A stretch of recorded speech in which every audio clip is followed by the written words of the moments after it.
Hi hello boss ಟಿವಿಯ ಸಮಸ್ತ ವೀಕ್ಷಕರಿಗೂ ನಮಸ್ಕಾರ. ನಾನು ನಿಮ್ಮ ತೀರ್ಥಸ್ವಾಮಿ ಬಾಬು.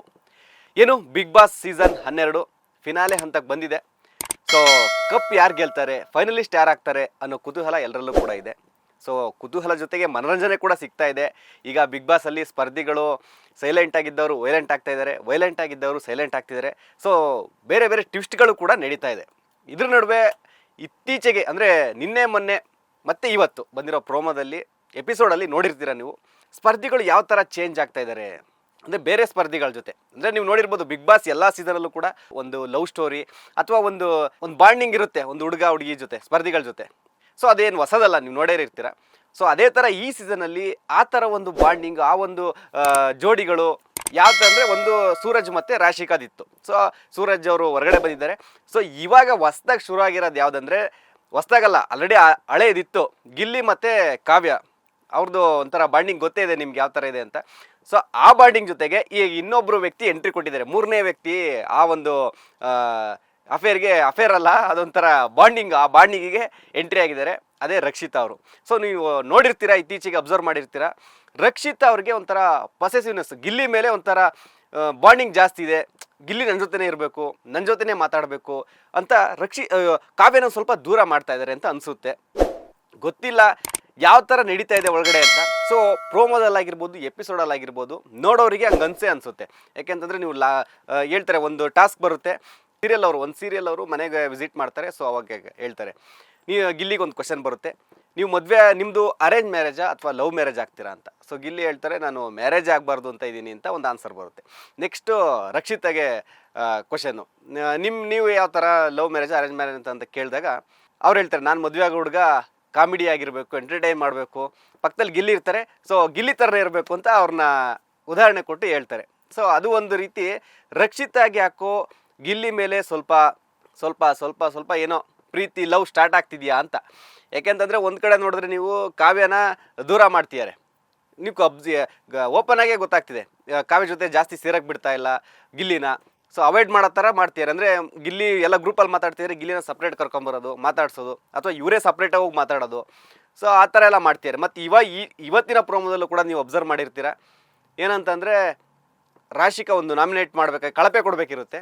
ರಾಶಿಕಾ ಹೇಳ್ತಾರೆ, ನಾನು ರಕ್ಷಿತಾಗೆ ಕಳಪೆ ಕೊಡ್ತೀನಿ ಅಂತ. ಸೊ ರೀಸನ್ ಏನಂತಂದರೆ, ಗಿಲ್ಲಿನ ಬೇರೆಯವ್ರ ಜೊತೆ ಬೆರೆಯೋಕ್ಕೆ ಬಿಡ್ತಾ ಇಲ್ಲ, ಗಿಲ್ಲಿನ ರಕ್ಷಿತಾ ಕಂಟ್ರೋಲ್ ಮಾಡ್ತಿದ್ದಾರೆ. ಒಂದು ಕಡೆ ಕಾವ್ಯನೂ ಗಿಲ್ಲಿನ ಮಾತಾಡ್ಸಿದ್ರೆ ಬೇಜಾರಾಗ್ತಾರೆ, ಹೊಟ್ಟೆ ಹುರ್ಕೊಳ್ತಾರೆ. ಈ ಕಡೆ ಬೇರೆ ಸ್ಪರ್ಧಿಗಳು ಏನಾದ್ರು ಮಾತಾಡ್ತಾ ಇದ್ದರೆ ಮನೆಯಲ್ಲಿ ಈಗ ಬೀನ್ ಬ್ಯಾಗನ್ನ ಸಪ್ರೇಟಾಗಿ ಹಾಕೋದು, ಇಬ್ಬರಿಗೆ ಮಾತ್ರ ಕೂರೋ ಥರ ಮಾಡೋದು, ಅಲ್ಲಿ ರಕ್ಷಿತಾ ಮತ್ತು ಗಿಲ್ಲಿ ಇರಬೇಕು ಅನ್ನೋ ಥರ ಮಾಡ್ತಾರೆ ಅಂತ ಹೇಳ್ಬಿಟ್ಟು ರಾಶಿಕಾ ಆಪಾದನೆ ಮಾಡಿ ಕಳಪೆ ಕೊಡ್ತಾರೆ. ಸೊ ಇದು ನಿಮ್ಮ ನೋಡುಗರಿಗೆ ನಿಮಗೆ ಗೊತ್ತಿರುತ್ತೆ ಇದೆಷ್ಟು ಸತ್ಯ ಎಷ್ಟು ಸುಳ್ಳು ಏನಾಗ್ತಿದೆ ಅಂತ. ಸೊ ಬಟ್ ಒಂದು ದೃಷ್ಟಿಕೋನದಲ್ಲಿ ನೋಡೋಕ್ಕೆ ಹೋದರೆ ರಕ್ಷಿತಾ ಮಾಡ್ತಾ ಇದ್ದಾರೆ ಆ ಥರ.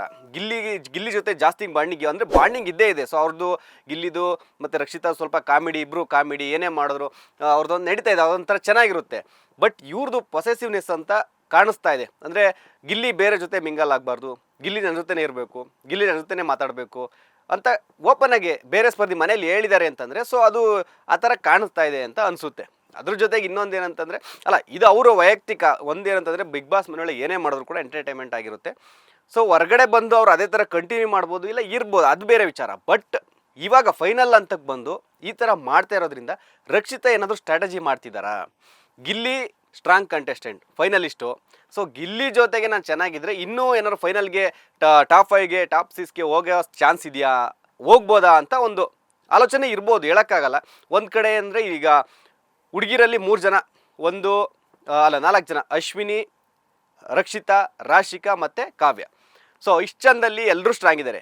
ಹಂಗೆ ನೋಡೋಕ್ಕೆ ಹೋದರೆ ನಾನೇ ಸ್ವಲ್ಪ ವೀಕ್ ಅನಿಸುತ್ತೆ. ಸೊ ನಾನು ಡಾಮಿನೇಟ್ ಯಾರಾದರೂ ಮಾಡಬೇಕಲ್ಲ. ಸೊ ಕಾವ್ಯ, ರಾಶಿಕಾ ಸ್ಟ್ರಾಂಗ್ ಇದ್ದಾರೆ. ಸೊ ರಕ್ಷಿತಾ ನಾನೇನು ಮಾಡಬೇಕು, ಕಾವ್ಯನ ಡಾಮಿನೇಟ್ ಮಾಡಬೇಕು, ಕಾವ್ಯ ಗಿಲ್ಲಿ ಜೊತೆ ಇರ್ದಂಗೆ ಮಾಡಬೇಕು, ದೂರ ಮಾಡಬೇಕು. ಸೊ ಗಿಲ್ಲಿ ಜೊತೆ ನಾನು ಹೋದರೆ ನಾನು ಫೈನಲಿಸ್ಟ್ಗೆ ಹೋಗ್ಬೋದು ಅನ್ನೋ ಸ್ಟ್ರಾಟಜಿ ಕೂಡ ಇರ್ಬೋದು, ಗೊತ್ತಿಲ್ಲ ಏನಾಗುತ್ತೆ ಅಂತ. ಸೊ ಬಾಂಡಿಂಗ್ ಅವ್ರದ್ದು ರಿಯಲ್ ಟ್ರೂ ಆಗಿದೆ. ಸೊ ಬಾಂಡಿಂಗ್ ಇದ್ರೆ ಚೆನ್ನಾಗಿರುತ್ತೆ, ಎಂಟರ್ಟೈನ್ಮೆಂಟ್ ಇರುತ್ತೆ, ನೋಡೋಕ್ಕೂ ಚೆನ್ನಾಗಿರುತ್ತೆ, ಹೊರಗಡೆ ಬಂದರೂ ಕಂಟಿನ್ಯೂ ಮಾಡಲಿ. ಸೊ ಈ ಥರ ಒಂದು ಚರ್ಚೆ ಕೂಡ ಹೊರಗಡೆ ನೋಡಿದವರು, ಪ್ರೋಮೋ ಎಪಿಸೋಡ್ ನೋಡಿದವರು ಕೂಡ ಹೊರಗಡೆ ಕಮೆಂಟ್ ಆಗ್ತಾ ಇದ್ದಾರೆ, ಮಾತಾಡ್ಕೊಳ್ತಿದ್ದಾರೆ. ಸೊ ಏನು ಇದ್ರ ಬಗ್ಗೆ ಸಂಪೂರ್ಣ ಇವತ್ತಿನ ಕಳಪೆ ಕೊಟ್ಟಿರೋದೇನು ಅನ್ನೋದನ್ನು ಇವತ್ತಿನ ಎಪಿಸೋಡಲ್ಲಿ ಗೊತ್ತಾಗುತ್ತೆ. ಸೊ ಅದ್ರ ನಡುವೆ ಇನ್ನೊಂದೇನಂತಂದರೆ ಅಶ್ವಿನಿ ಅವ್ರದ್ದು ಗೊತ್ತೇ ಇದೆ ನಿಮಗೆ, ರಾಜಮಾತೆ, ಬಿಗ್ ಬಾಸ್ ಈ ಸೀಸನಲ್ಲಿ ರಾಜಮಾತೆ ಅನ್ಸ್ಕೊಂಡಿರೋ ಅಶ್ವಿನಿ ಅವರು ಯಾಕೋ ಫೈನಲ್ ಹಂತಕ್ಕೆ ಬರ್ತಾ ಇದ್ದಂಗೆ ಸೈಲೆಂಟ್ ಆಗ್ತಾ ಇದ್ದಾರಾ? ಅಂದರೆ ನೀವು ನೋಡುವ ಸ್ಟಾರ್ಟಿಂಗಲ್ಲಿ ಯಾರು ರಘುವಿಂದ ಹಿಡಿದು ಗಿಲ್ಲಿಯಿಂದ ಹಿಡಿದು ಯಾರ ಜೊತೆನೂ ಅವರು ಜಗಳಕ್ಕೆ ಬಿಟ್ಟಿಲ್ಲ. ಅಂದರೆ ಜಗಳ ಎಲ್ಲ ಜೊತೆನೂ ಜಗಳ ಮಾಡಿದ್ದಾರೆ.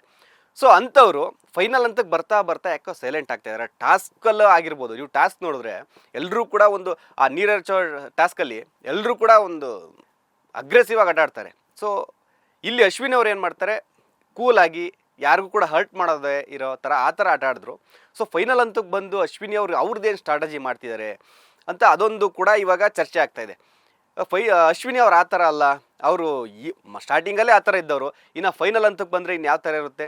ಸೊ ಆ ಥರ ಅಗ್ರೆಸಿವ್ ಆಗಿ ಆಟ ಆಡ್ತಾ ಇದ್ದರು. ಫೈನಲ್ ಹಂತಕ್ಕೆ ಬಂದು ಈ ಥರ ಒಂದು ಕೂಲಾಗಿ ಎಲ್ಲರೂ ಯಾವ ಸ್ಪರ್ಧಿ ಜೊತೆ ಜಗಳ ಈ ಟೈಮಲ್ಲಿ ಆಡ್ತಾ ಇಲ್ಲ, ಅವರು ಕೂಲಾಗೆ ಹ್ಯಾಂಡ್ಲ್ ಮಾಡ್ತಾಯಿದ್ದಾರೆ. ಅಂಥ ಸಿಚುವೇಶನ್ ಬಂದರೆ ಸ್ವಲ್ಪ ಮಾತುಕತೆಯಲ್ಲೇ ಮಾಡಿಸ್ಕೊಂಡು ಅಲ್ಲಿಗೆ ಕ್ಲಿಯರ್ ಮಾಡ್ತಾ ಇದ್ದಾರೆ. ಬಟ್ ಅದೇ ಸ್ಟಾರ್ಟಿಂಗಲ್ಲಿ ನೀವು ನೋಡ್ಬೋದು, ಸಣ್ಣ ವಿಚಾರನೂ ಕೂಡ ಒಂದು ಬಿಗ್ ಮನೆನೇ ಅವತ್ತು ಬೆಂಕಿ ಹತ್ಕೊಳ್ಳೋ ಥರ ಜಗಳಾಡ್ತಿದ್ರು. ಗಿಲ್ಲಿ ಜೊತೆ, ರಘು ಜೊತೆ, ಆಮೇಲೆ ಕಾವ್ಯ ಜೊತೆ, ರಕ್ಷಿತಾ, ಎಲ್ಲರ ಜೊತೆನೂ ಜಗಳಾಡಿದ್ದಾರೆ. ಸೊ ಈ ಥರ ಇದ್ದ ಅಶ್ವಿನಿ ಯಾಕೆ ಈಗ ಸ್ವಲ್ಪ ಸೈಲೆಂಟ್ ಆಗ್ತಾ ಇದ್ದಾರೆ? ಏನು ರೀಸನ್ ಇರ್ಬೋದು? ಅವ್ರದ್ದು ಏನಾದರೂ ಸ್ಟ್ರಾಟಜಿ ಇದೆಯಾ?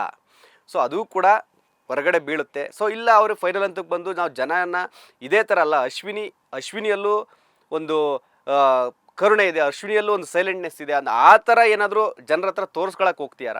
ಸೊ ನೋಡ್ಬೇಕು ಏನಾಗುತ್ತೆ. ಇಲ್ಲ ಅವರು ಯಾಕೆ ಬೇಕಪ್ಪ ಇಷ್ಟು ದಿನ ಜಗಳಾಡಿದ್ದೀನಿ, ಫೈನಲ್ ಹಂತಕ್ಕೆ ಬಂದ ಮೇಲಾದರೂ ಸ್ವಲ್ಪ ಸೈಲೆಂಟ್ ಆಗಿರೋಣ ಅನ್ನೋ ಥರ ಸ್ಟ್ರಾಟಜಿ ಮಾಡಿರ್ಬೋದು. ಸೊ ಎಲ್ಲದೂ ಕೂಡ ನೋಡ್ತಾ ಇದ್ದಾರೆ, ಅಬ್ಸರ್ವ್ ಮಾಡ್ತಿದ್ದಾರೆ ವೀಕ್ಷಕರು. ಇವತ್ತಿನ ಎಪಿಸೋಡಲ್ಲಿ ಗೊತ್ತಾಗುತ್ತೆ ಯಾಕೆ ಕಳಪೆ ಕೊಟ್ಟರು ರಾಶಿಕಾ ರಕ್ಷಿತಾಗೆ.